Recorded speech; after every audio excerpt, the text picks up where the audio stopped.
Αυτή η δουλειά που εξηγήσατε και στην Υπουργό, ότι κάνατε εδώ και αρκετό καιρό, νομίζω. 2 χρόνια. Εξελίσσεται ουσιαστικά σαν δωρεάν μαθήματα επιπλέον, σαν μια πρόσθετη διδακτική στήριξη. Όχι.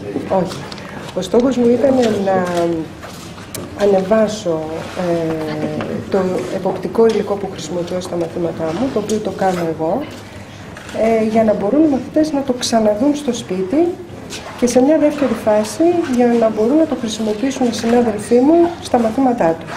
Ουσιαστικά ήταν μια καινούργια διδακτική πρόταση, γιατί προσπαθώ να βάλω την τέχνη μέσα στο σχολείο περισσότερο. Και χρησιμοποίησατε βέβαια το διαδίκτυο που είναι...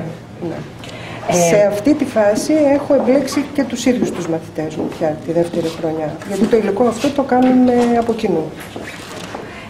Έχετε δει επισκέψεις και από άλλους μαθητές αντίστοιχης ηλικίας? Ναι, έχουν γραφτεί ως αναγνώστες μας και άλλοι μαθητές και από την Κύπρο και επίσης πάρα πολλοί συνάδελφοι από διάφορες χώρες, από την Αμερική, από τις Ηνωμένες Πολιτείες, από την Ισπανία, την Κύπρο. Αυτό που βλέπετε από την εμπειρία σας πια, ποια είναι η διαφορά, η ουσιαστική διαφορά θέλω να πω για την παιδευτική διαδικασία μέσα από αυτό τον τρόπο, ας πούμε, τον καινούριο τρόπο διδασκαλίας? Βλέπετε τα παιδιά να σπάει η μονοτονία αντιλαμβάνονται... του μαθήματος. Είναι κάτι που είναι πολύ πιο κοντά στους μαθητές, οπότε μιλάμε πια με το δικό τους τρόπο.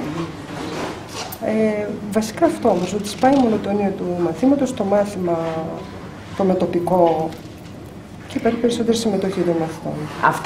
Βλέπετε ότι τα παιδιά αντιλαμβάνονται καλύτερα τις έννοιες, έχουν μεγαλύτερο κέφι, ας πούμε, να διαβάσουν. Πρώτα το θεωρούν ότι είναι δική τους δουλειά, γιατί όντως είναι δική τους δουλειά έτσι όπως γίνεται τώρα.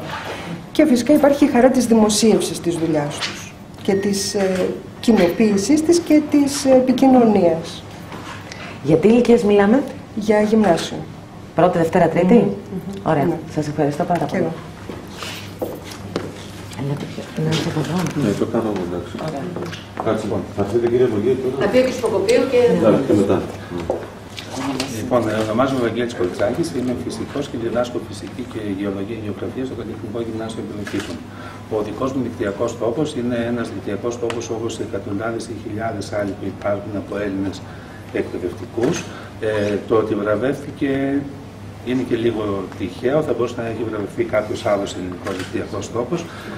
Το χρησιμοποιώ κυρίως πιλωτικά, για πρώτη φορά φέτος στο σχολείο, στο οποίο βέβαια είναι και για πρώτη χρονιά, με πολλαπλούς στόχους, για να προσφέρω στα παιδιά περισσότερο υλικό για όσα παιδιά ενδιαφέρονται περισσότερο, για να προσφέρω κάποιες πολλαπλές αναπαραστάσεις ή κάποιους διαφορετικούς εναλλακτικούς τρόπους για να πετύχουμε κάποιους διδακτικούς στόχους, για να μάθουν τα παιδιά να χειρίζονται τα νέα εργαλεία που πληθαίνουν και μας διατίθενται όλο ένα και περισσότερο, αλλά υπάρχουν κάποια προβλήματα του τύπου νοοτροπία κάποιων γονέων και κάποιων παιδιών ή και κάποιων υποδομών που είναι πλέον πολύ πεπαλαιωμένοι και θα πρέπει να ανανεωθούν.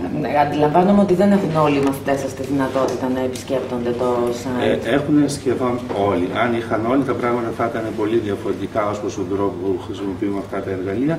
Κάτι που θα συμβεί, φαντάζομαι, στο εγγύς μέλλον. Να σας ρωτήσω κάτι. Για ένα παιδί που ενδιαφέρεται, τα πράγματα είναι πιο απλά.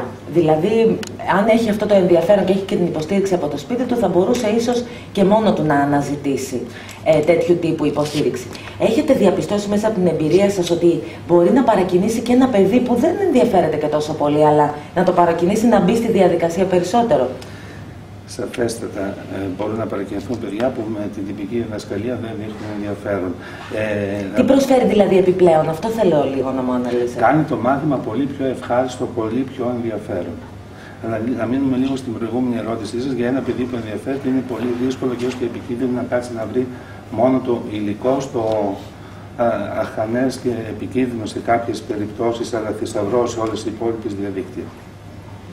Οπότε θέλετε να πείτε τους κατευθύνετε με αυτόν τον τρόπο. Ακριβώς. Με πιο ασφαλή τρόπο. Ακριβώς. Και αυτό. Ωραία, σας ευχαριστώ πάρα πολύ. Ευχαριστώ.